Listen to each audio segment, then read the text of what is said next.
akong napalit sa iya ha. Worth 500.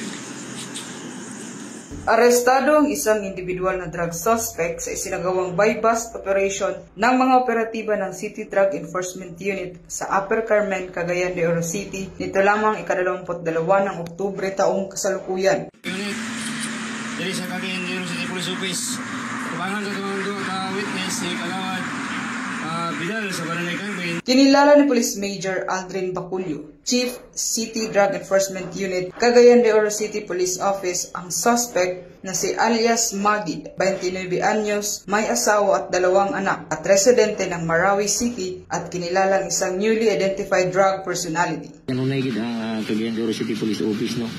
Kanunay aggressive gid among pagbukod aning mga illegal drug personality nga until now wala pa gid nag-stop.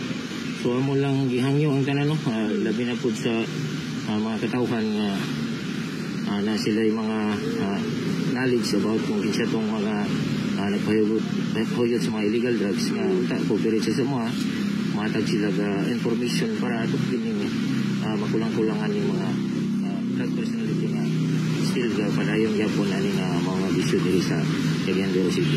Bandang alauna ng madaling araw ng ikasaang operasyon ng mga operatiba na nagresulta sa pagkakaaresto sa suspect at pagkakakumpiska ng mga pakete ng hinihinalang shabu na may kabuuang bigat na 3 gramo na may street value na 20,400 pesos, isang 500 peso bill na ginamit bilang buy-bust money at iba pang mga drug paraphernalia.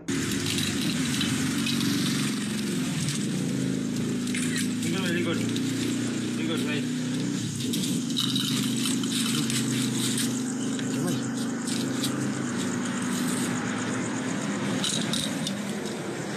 Nahaharap ang suspect sa kasong paglabag sa RA 9165 o Comprehensive Dangerous Drugs Act of 2002. Ang pagkakadakip sa suspect ay bunga ng walang humpay na kampanya kontra iligal na droga ng Cagayan de Oro City PNP upang panatilihing ligtas at payapa ang nasasakupang komunidad. Mula dito sa Northern Mindanao, ako ang inyong Police News Network correspondent, Patrolwoman Rina Celestine Sandrihas, alagad ng batas, tagataguyod ng Balitang Pulis.